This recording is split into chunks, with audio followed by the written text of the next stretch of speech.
Buenos días. Vamos a comenzar el programa con la conferencia inaugural al cargo del secretario de Estado, Roberto Bermúdez de Castro. Roberto es licenciado en Administración y Dirección de Empresas por la Universidad Oberta de Cataluña y diplomado en Ciencias Económicas y Empresariales por esa misma universidad.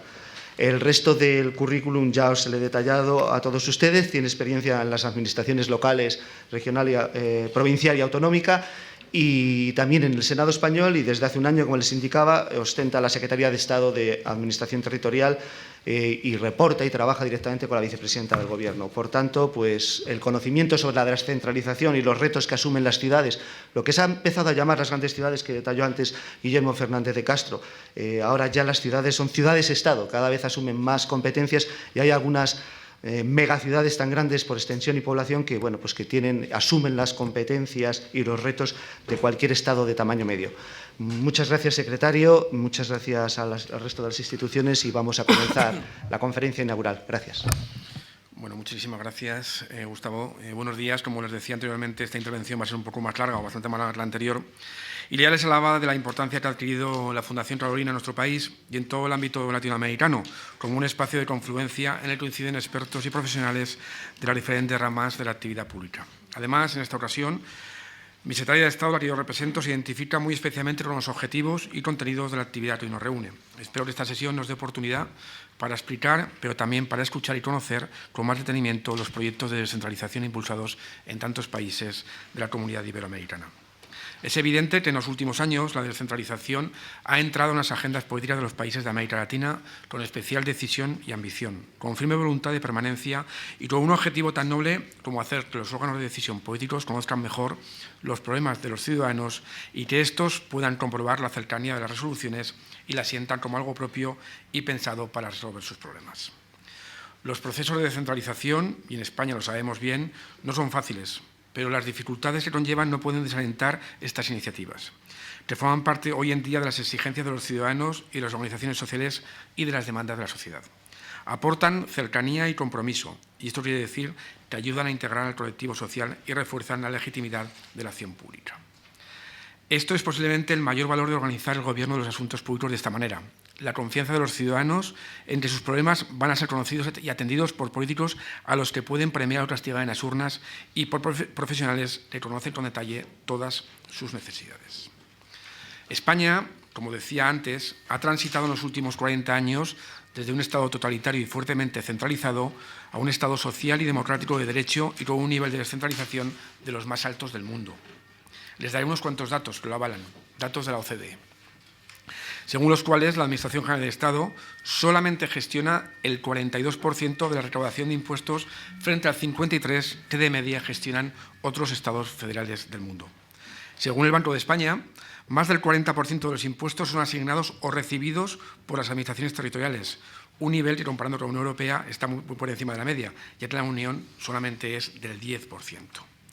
En cuanto al gasto social de las administraciones públicas, que supone el 62,4% del gasto total, las administraciones territoriales.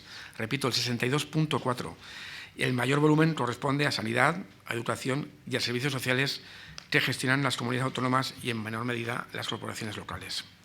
Finalmente, citaré el índice de autoridad regional elaborado por la Comisión Europea, que analiza parámetros como el desarrollo institucional, el ámbito de aplicación de la política, la autonomía fiscal y financiera, la representación, la capacidad legislativa, el control ejecutivo y fiscal o la capacidad de reforma constitucional. Pues bien, en el informe hecho público en febrero de este año, la Comisión Europea confirma no solo que España es uno de los países más descentralizados, sino que le sitúa como el Estado que más ha ganado en descentralización en el mundo desde 1980.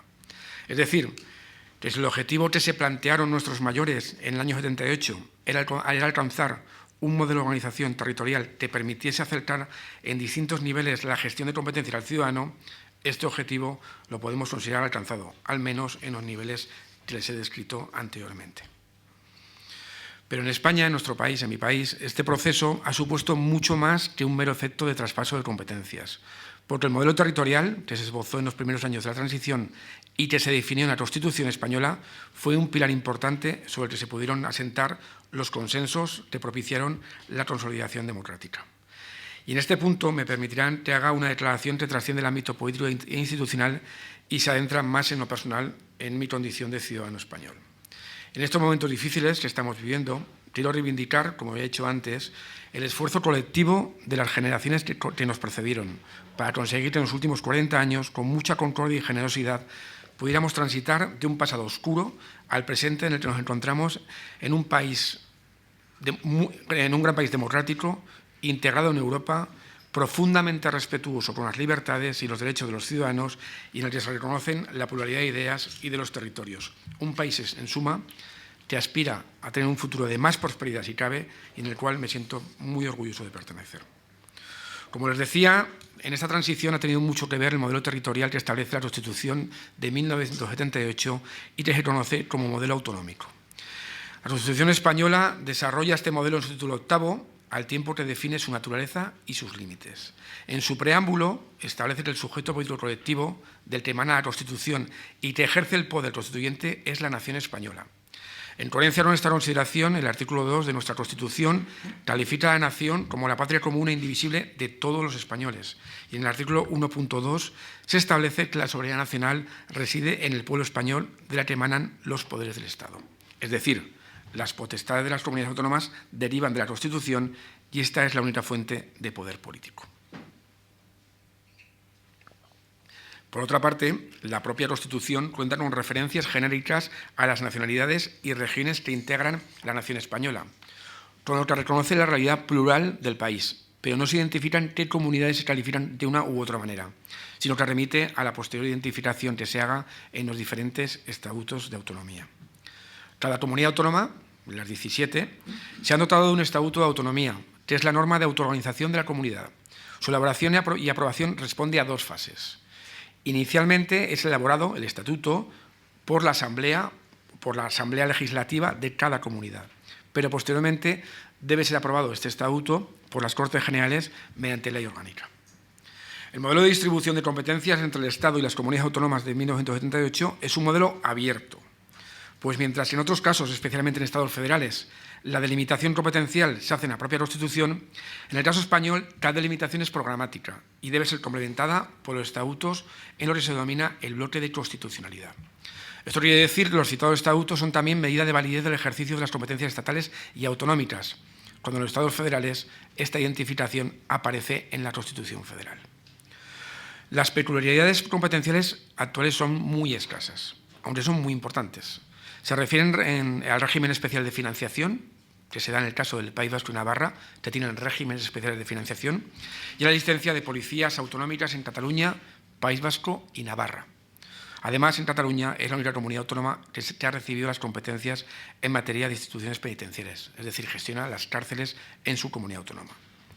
Pero el dato más relevante para comprender el sistema autonómico español es la existencia no ya de asambleas representativas propias, sino también la atribución de competencias legislativas en un importante número de materias. Esta es una capacidad que acerca el modelo autonómico a los sistemas federales o de profunda regionalización, como es el caso de Italia.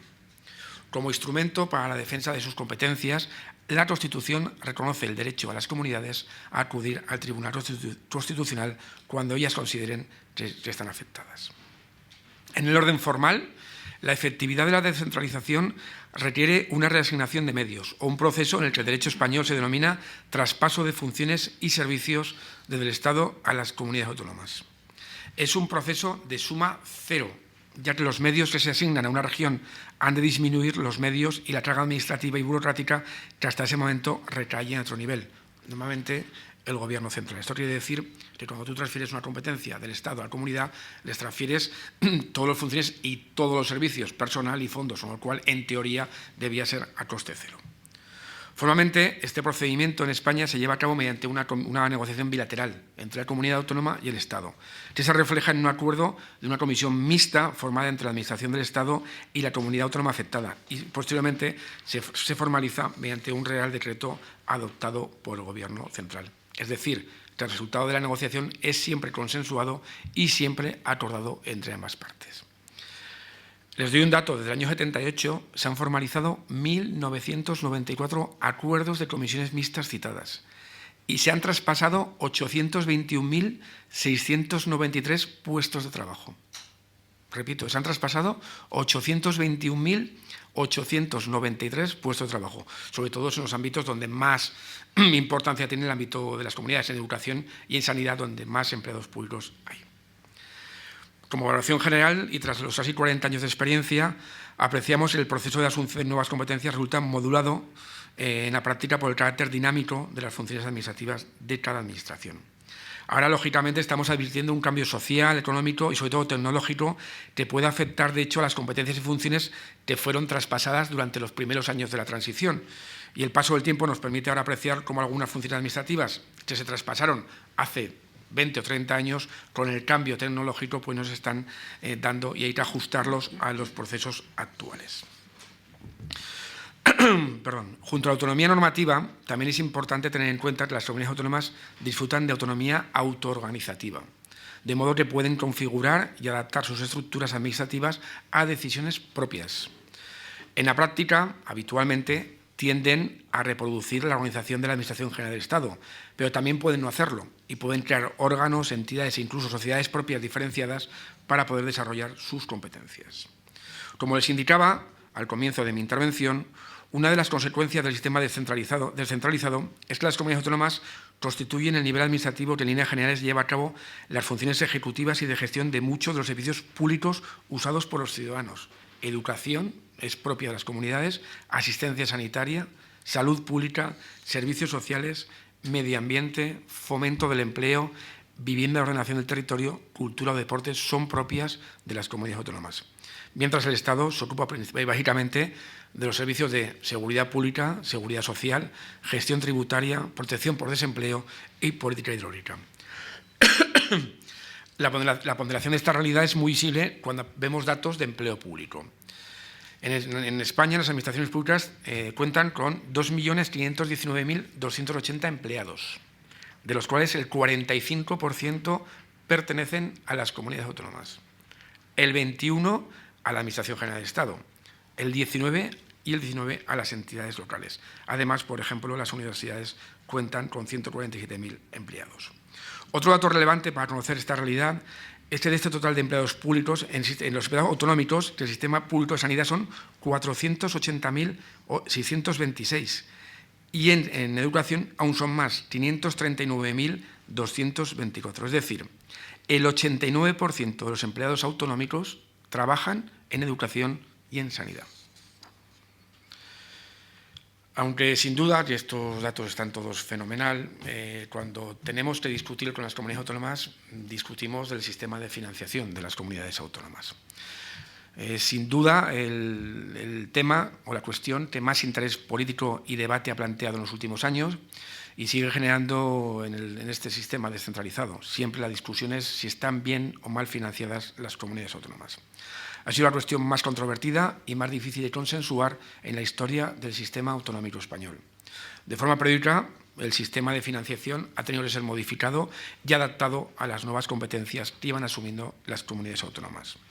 A día de hoy, las principales fuentes de financiación autonómica son su participación en el IRPF, en el impuesto de la renta, que asumen el 50% de su recaudación, que son aproximadamente 36.000 millones de euros. Asumen el 50% del IVA, del impuesto al valor añadido, que son 32.000 millones de euros. También tienen el impuesto de transmisiones patrimoniales y actos jurídicos documentados, 8.000 millones de euros. El impuesto de hidrocarburos, 7.900 millones de euros. El impuesto de labores del tabaco, 3.700 millones de euros. Y el impuesto de sucesiones y donaciones, 2.900 millones de euros.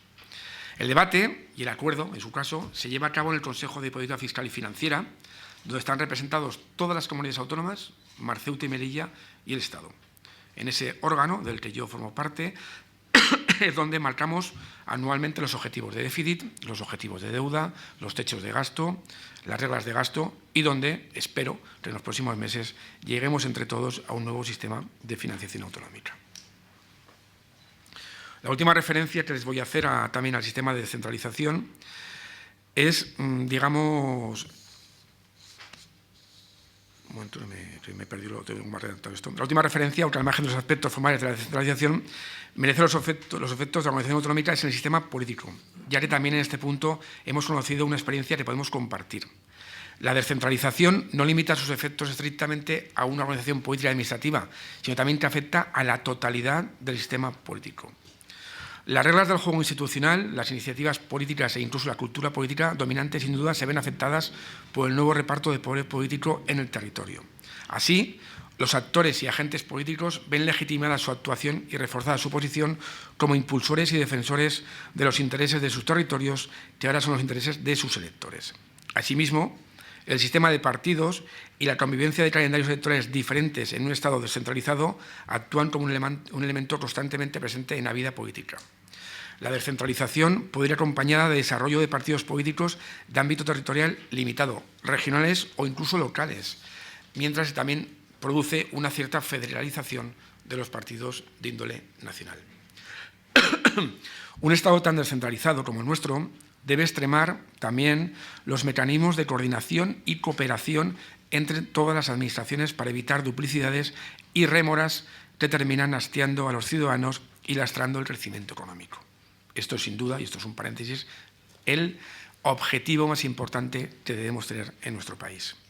Se trata de aunar lo mejor de nuestro modelo territorial en cuanto a la cercanía de las administraciones y al ciudadano con la eficiencia y la eficacia que distinguen a todos los estados avanzados.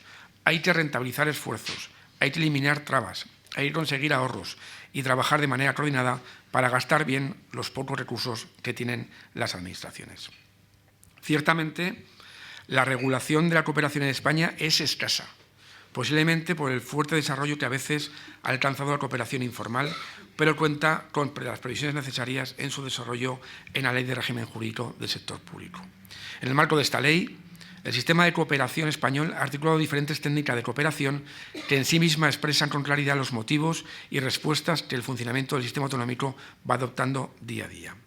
Los compromisos de las partes para trabajar conjuntamente en torno a estas técnicas de cooperación se formalizan especialmente mediante la firma de convenio de cooperación entre ambas partes. Decirles que, por ejemplo, en el año pasado, en el año 16, se han firmado entre el Estado y las comunidades autónomas un total de 668 convenios de cooperación. Una especial atención requiere el sistema de órganos de los que forman parte cargos políticos o representantes de las diferentes administraciones públicas. En la mayor parte de los casos son órganos permanentes y que permiten un trabajo continuado. Y en otros casos se constituyen y reúnen para resolver problemas concretos. Son las conferencias y comisiones sectoriales. Esto es muy sencillo. En el ámbito educativo, por ejemplo, existe conferencia sectorial de educación, donde van todas las comunidades autónomas y donde va el Estado. ¿Y ahí qué se hace? Pues intentar buscar fórmulas de acuerdo y de coordinación para poner en práctica la legislación vigente. Hay en el ámbito educativo, en el ámbito sanitario, en el ámbito de la pesca, en el ámbito de la justicia. Es decir, hay un montón de conferencias sectoriales donde acuden todas las comunidades autónomas y el Estado, que se reúnen con una periodicidad bastante corta. En un año suele haber 2, 3, 4 conferencias sectoriales, depende del sector, donde entre todos se consiguen buscar fórmulas de cooperación. También existen comisiones bilaterales de cooperación entre comunidades autónomas y el Estado. En este caso, se llevan a cabo donde en los estatutos de autonomía están previstas. Por ejemplo, hace apenas, fue en junio, hicimos una con Aragón. Es decir, entonces, ¿qué se hace? Pues temas pendientes o conflictividades que existen entre ambas partes, pues hace una comisión bilateral donde hacemos un trabajo previo muy importante para llegar a acuerdos entre ambas partes. También decirles que como máximo órgano de cooperación está la Conferencia de Presidentes. La Conferencia de Presidentes se creó en el año 2004, no estaba regulada en ese momento por nada, por ningún tipo de legislación.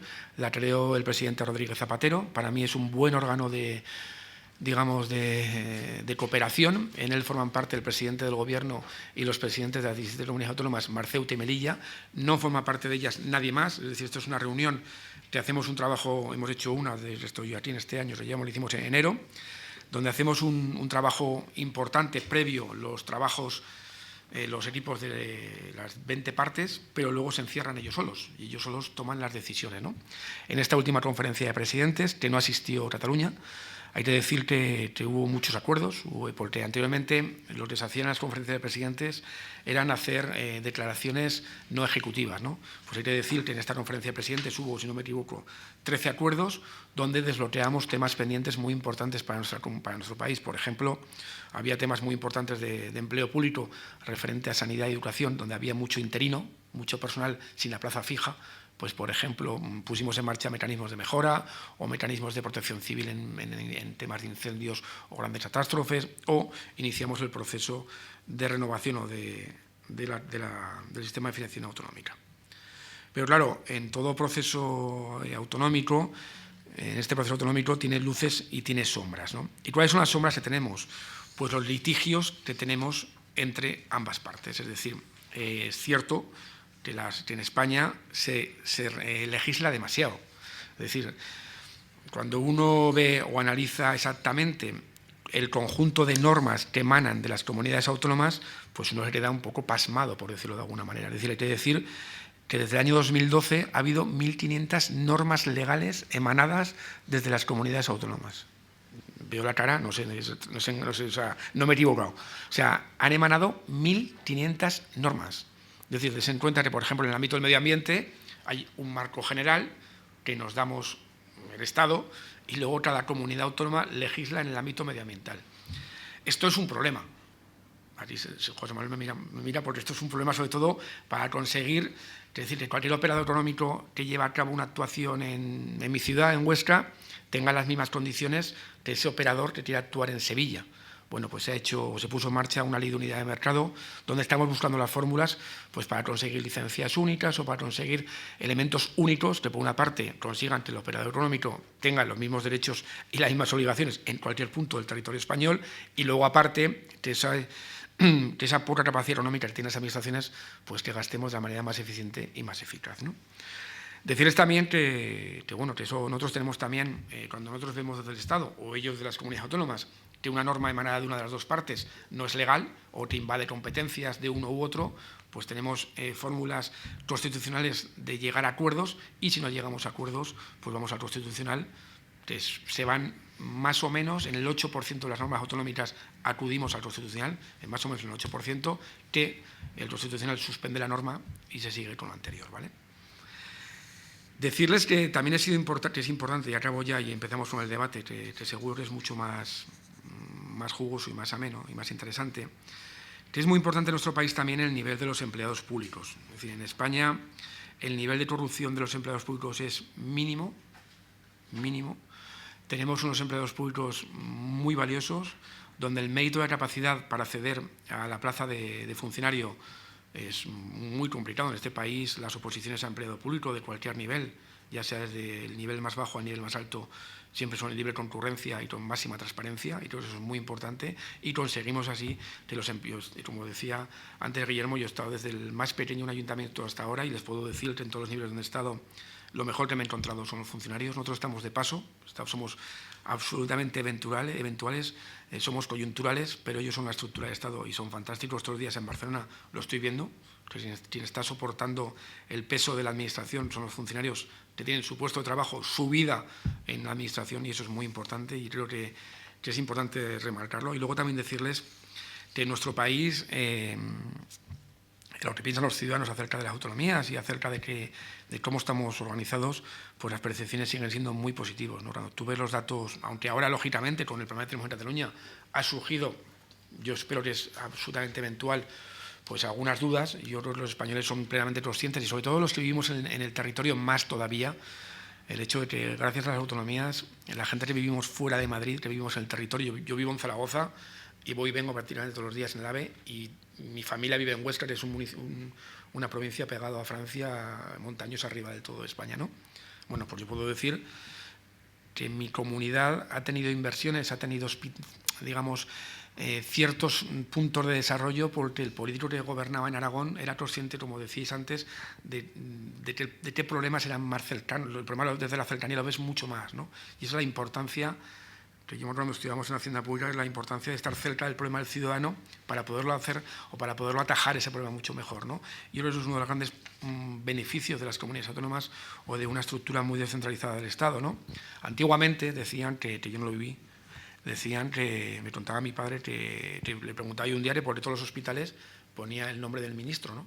Decía, pues el ministro de tu provincia tenías un hospital nuevo en tu pueblo, ¿no? Y era verdad, ¿no? Es decir, eso es cierto, es decir, él conocía los problemas de su provincia y por eso actuaba más en su provincia. Bueno, pues a eso no hace falta, ¿no? Es decir, la estructura tan descentralizada del Estado pues hace pues, que, por ejemplo, os pongo el ejemplo yo de Aragón, que Teruel, que es una capital de una provincia muy despoblada que está en el sur de Aragón, pues vaya a tener un hospital nuevo, el antiguo se cae, pues porque el gobierno de Aragón entiende la necesidad de hacer un hospital, ¿no?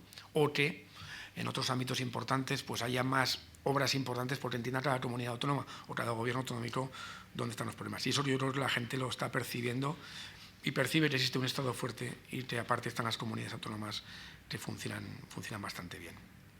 Por tanto, yo os puedo decir que yo creo que todos los países deberían de tender hacia un modelo dual, ¿no? Una parte importante de sus administraciones descentralizadas y otra parte importante que sigue estando en el Estado, y que también hay que hacer también reflexiones acerca de qué ha funcionado bien y de qué ha funcionado mal. Y yo creo que es obligación de todos los políticos seguir estudiando el proceso, seguir estudiando cómo ha funcionado todo y corregir lo que hemos hecho bien, corregir lo que hemos hecho mal y seguir con lo que hemos hecho bien. Yo, como os decía, entiendo que los políticos estamos en estos puestos de una manera absolutamente coyuntural y entiendo que es nuestra obligación ser críticos con nosotros mismos y seguir trabajando para lograr que los escasos recursos, los gastemos de la manera más eficaz y más eficiente, y sobre todo que los ciudadanos perciban de que estamos allí para intentar solucionar sus problemas, no para crear nuevos problemas, y que tengan claro que los Estados tienen capacidad, sobre todo, pues para conseguir que la gente siga viviendo bien, para poner las condiciones adecuadas, para ir a montarse un negocio o ser un emprendedor, pues tenga, con la ayuda de mucha gente, pues pueda seguir adelante, y esa es nuestra obligación, ¿no? De seguir poniendo las condiciones para que España siga creciendo y siga siendo un país, como os decía antes, de lo más avanzado de Europa, de lo mejor de Europa, y conseguir que sigamos estando en la élite de los países del mundo. Muchas gracias.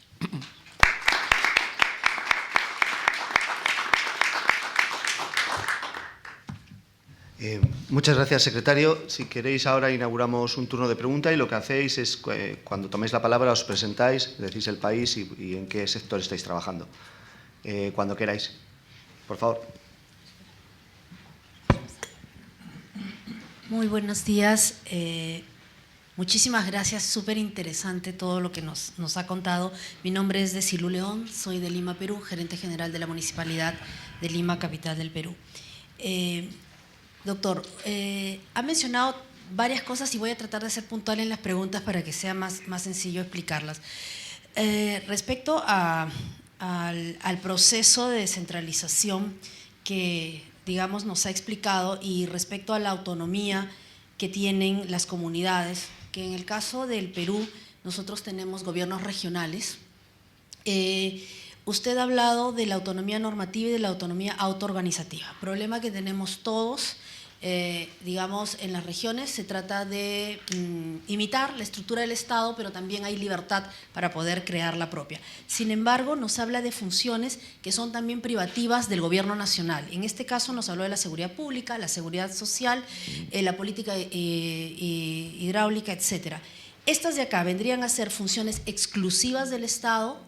Se pueden ejercer por encargo en las comunidades, es decir, en determinados puntos específicos podría actuarse por encargo. La política de relaciones exteriores entiendo que también es exclusiva, y en ese sentido, al habernos dicho las fuentes de financiamiento, eso quiere decir que también la función de economía es exclusiva del Estado. ¿Cómo han podido lograr que estas fuentes de financiamiento tengan reglas claras de distribución? Porque entiendo que las comunidades también generan sus propios recursos, los cuales no son tocados por otras ni tampoco por el gobierno nacional. ¿Cómo han logrado que esto pueda ser sumamente claro? ¿Tienen un marco normativo general? En la siguiente pregunta, ustedes cuando hablan de la fuente de financiamiento de hidrocarburos, ¿esto implica todo lo que es minería, gas, lo que es canon digital también, o esto puede ser propio en las comunidades? Y en el nivel de corrupción, es importantísimo lo que ha dicho. Yo creo que muchos países, básicamente ahorita en Latinoamérica, estamos viviendo un duro golpe con el tema de corrupción. Hay casos sumamente sonados. los cuales afectan mucho el desarrollo y la inversión, no solamente en el país, sino también a nivel local. Y usted ha mencionado algo sumamente importante, que es que el nivel de corrupción en los empleados públicos es mínimo y el acceso es transparente y son gente muy capacitada, entiendo. Sin embargo, nos habló en un momento de su discurso del problema que vienen solucionando respecto a las plazas eventuales y que cada año también tienen que buscar esas plazas eventuales, ponerlas como plazas fijas, entiendo. Eso también nos pasa a todos. Por ejemplo, necesitamos más médicos, necesitamos más docentes y se recurre a contratos eventuales. Esas personas también persiguen en algún momento ser plazas fijas. Estos niveles de acceso son diferentes de acuerdo a cada régimen. O sea, dependiendo de lo que va necesitando el país, es una regla diferente. Por ejemplo, en nuestros países, el docente que quiere acceder a una plaza pública tiene que concursarla, tiene que pasar por un concurso exhaustivo. El médico no. El médico simplemente es de acuerdo a las plazas que va habilitando el gobierno, dependiendo del tipo de profesional. Pero sí nos gustaría, ¿cómo es que hacen esto? Porque el llegar a un nivel de empleado público, que alguien diga como funcionario de alto nivel como usted, oiga, mi funcionario público tiene un nivel mínimo de corrupción, yo creo que querríamos tenerlo todos, o sea, es la aspiración de todos, porque eso hace un Estado más eficiente, más transparente, más, y mucho más asertivo al momento de aplicar las políticas públicas. Muchísimas gracias. A ver, por partes. Mira, con respecto, tema de corrupción, tema de personal y tal. Yo cuando me refería, es decir, aquí no hay... A ti no se da que tú pagues a un funcionario. Me refiero al hecho de que tú, por ejemplo, tengas que ir a hacer algún trámite administrativo o, yo qué sé, alguna concesión de subvenciones a la mejora de casas, tal. A ti no hay corrupción. O sea, no se da. Y si se da es un tema puntualísimo. El tema es la Administración General del Estado, ¿no? La Administración General, servicios generales, tanto en el Estado como en las comunidades autónomas. ¿Cómo acceden el personal docente, médicos y tal? Aquí todo el mundo, si tiene plaza fija, accede por oposición. Un médico también. Es decir, aquí hay dos, si tú eres eventual, no. Por necesidades del servicio hay más urgencias, hacen falta más, yo qué sé, para bajar la tasa de espera, las listas de espera en alguna comunidad, puedes contratar a más médicos eventuales por necesidades del servicio, por decirlo de alguna manera, ¿vale? Pero luego esa persona eventual, lo que sucede es que si quiere tener plaza fija, debe opositar. ¿Qué problema ha habido en este país? Como consecuencia de la crisis, y lo mal que lo pasamos en el 9, en el 10, en el 11 y en el 12, nos obligaron o nos sugirieron de más allá que las tasas de reposición fueran, tasas de reposición significa cuando uno se jubila, bueno, pues llegó un momento determinado que reponíamos 1 de cada 10 plazas, en el peor momento de la crisis. Reponíamos 1 de cada 10 plazas. Sobre todo en servicio. Pero ¿qué sucedió? Pues que claro, que en el ámbito de los servicios generales sí que podías limitar el número de gente, ¿vale? Pero ¿qué pasa? En el tema educativo y sanitario no. ¿Qué pasa? Que el nivel eventual en el ámbito sanitario era altísimo. Es decir, yo tenía amigas de mi mujer, de mi señora, que son enfermeras de UBI, pediátricos, que son puntos muy, digamos, muy especializados, ¿no? De niños pues que tenían 10, 12 contratos, 15 contratos en un año. ¿Vale? Pues ¿qué buscas? Que haya una mayor seguridad. Entonces, ¿qué se ha hecho? Pues se ha abierto la mano en que haya muchas más oposiciones para este conjunto. ¿Vale? También decir algo, una de las grandes labores que han hecho los sindicatos en este país ha sido que estas oposiciones sean cada vez más oposición y menos concurso-oposición, es decir, que se valoren los puntos por haber trabajado menos, con lo cual son cada vez más abiertas estas oposiciones y con lo cual, como le decía, pues gana la plaza los mejores. Problemas tenemos todos, tenemos problemas de falta de médicos, pero porque no hay, ¿no? Pues mucha gente de Latinoamérica viene a trabajar a España o incluso a formarse, ¿no? Me preguntaba también el tema de las tasas y tal. En el ámbito de los impuestos, en este país hay mucha libertad también en las comunidades autónomas en poder disponer de ciertas márgenes para normativo en el ámbito de los impuestos. En el ámbito del IRPF, el impuesto de la renta, si no me equivoco, tienen 2 o 3 puntos cada comunidad autónoma de poder subir o poder bajar el impuesto de la renta. Es decir, hay 2 o 3 puntos que tienen capacidad de subir y bajar. Digo más, aquí hay una gran polémica en España con el impuesto de sucesiones. Porque unas comunidades autónomas, por ejemplo Madrid, es tipo 0,1, que es lo mínimo legal, y otras comunidades, como la mía, que somos los más altos de España. Es decir, cuando se muere tu familia, tu padre o tu madre en Aragón, pues aparte del duelo, luego tienes el duelo de tenerte a pagar impuestos. Es decir, por conseguir lo que tu padre o tu madre ya había pagado impuestos por tener ese propio bien, ¿no? Es decir, tienen bastante capacidad normativa ellos mismos. Hay un debate en España bastante intenso con ese tema, ¿vale? Te dicen, bueno, pues tenemos una financiación autonómica, que muchos se quejan de esa financiación, pero luego bajan sus impuestos. Oiga, pues una de dos, o mantenga los impuestos en la media o no se queje de la financiación. La financiación, el problema de esta financiación que tenemos ahora es la falta de transparencia. Es decir, el sistema de financiación que tenemos hace, si no me equivoco, 6 años, tiene un problema grave, que es que intentar entender cómo funciona hoy por hoy el sistema de financiación autonómica en España es complicado, porque es un conjunto de fondos, ¿vale?, que van ligados a muchos de ellos a cómo evoluciona la economía, que provoca que sea complicado para el ciudadano de a pie saber exactamente cómo funciona el sistema de financiación. Es un sistema de financiación también que se ha visto que tuvo un gran problema, que en el ciclo económico bajo a las comunidades autónomas les supuso una bajada muy importante de financiación. Yo le pongo el ejemplo que viví yo. Yo era consejero de Aragón, de Presidencia y Justicia, del año 11 al año 15. Cuando yo llegué al gobierno el año 11, teníamos un presupuesto de 4.750 millones de euros, ¿vale? En el año 11. Cuando hicimos el último presupuesto, el del 14, teníamos un presupuesto de 3.500 millones de euros. O sea, 1.200 millones de euros menos, con una carga financiera mucho mayor porque teníamos un déficit que había que financiarlo, que íbamos a los mercados a un tipo de interés altísimo, es decir, que aún teníamos un gap para gastar socialmente mucho menor. ¿Qué hicimos nosotros? Cuando llegamos al gobierno, el 55% de nuestro gasto era sanidad y educación y servicios sociales. Cuando dejamos el gobierno era el 71%. Es decir, todas las ayudas a comercio, a pequeño comercio, a emprendedor que dábamos de la comunidad desaparecieron. ¿Por qué? Porque lo dirigimos todo a quien lo estaba pasando mal, ¿no?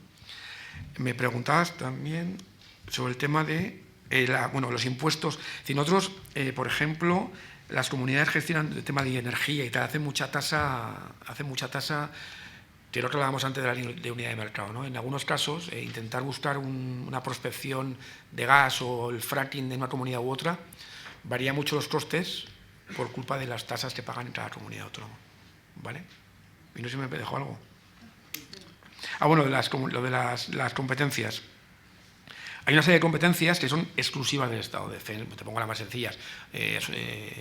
Asuntos exteriores, defensa, emisión de moneda, tal. Y otras son propias de las comunidades autónomas donde el Estado prácticamente no se puede meter, ¿vale?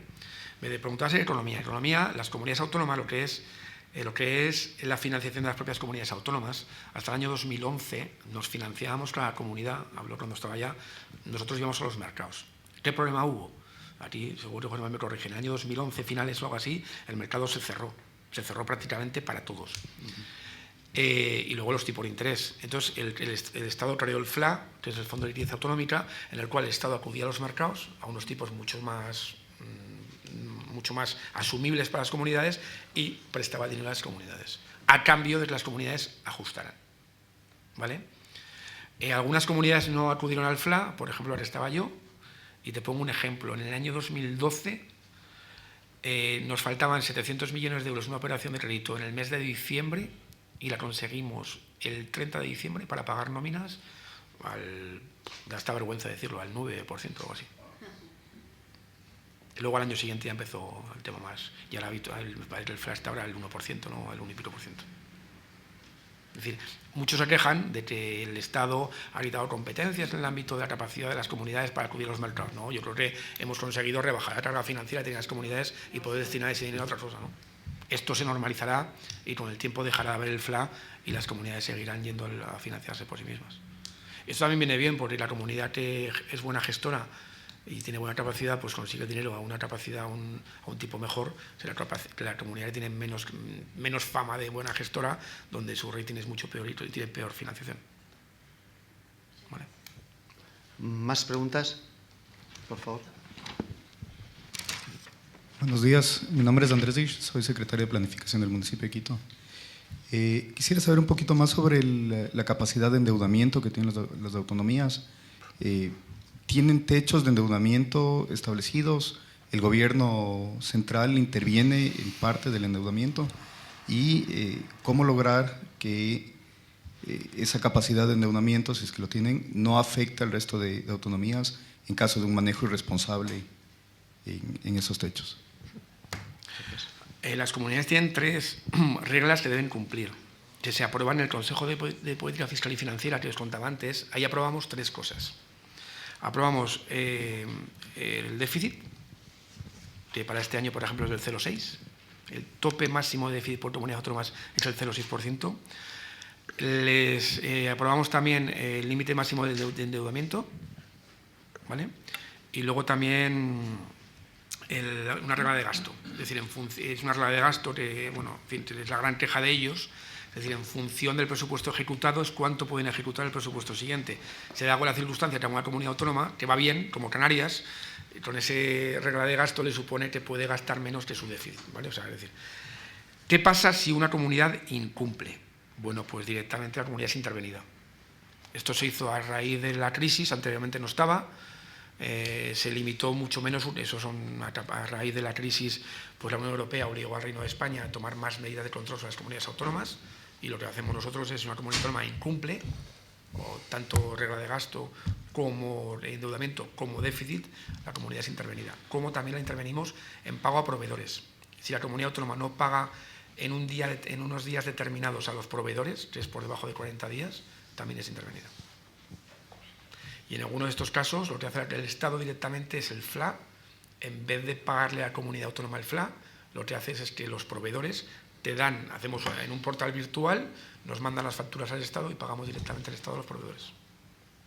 Con lo cual, en este país que también había un grave problema, que los pequeños inversores, las pequeñas empresas, las pymes y tal, sufrían la tardanza de pago por parte de las administraciones, pues un tema que se ha arreglado bastante, aunque queda mucho trabajo por hacer todavía.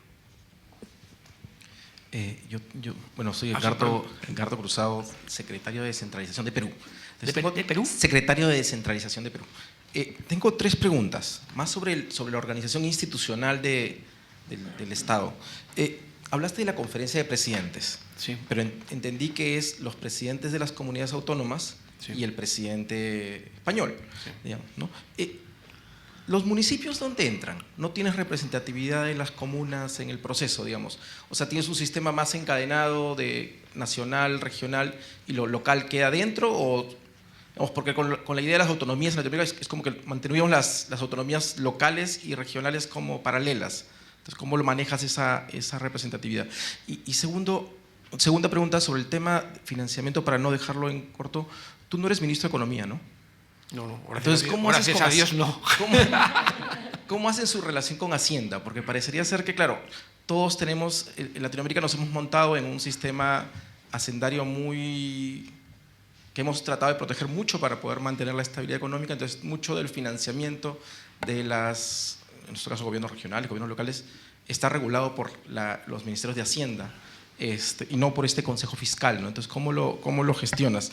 Y la tercera y última pregunta es, si es que tienes algún tipo de incentivos financieros fuera de la finanza pública, los fondos estructurales, si es que han ayudado en algo a la dinámica del cambio territorial, digamos, ¿no? Claro, finalmente lo que estamos buscando es mejorar la gobernanza y por no crear los incentivos adecuados. Entonces, ¿qué es lo que activa esos, en comunidades buenas, comunidades malas, qué es lo que te activa esa mejor gobernanza territorial?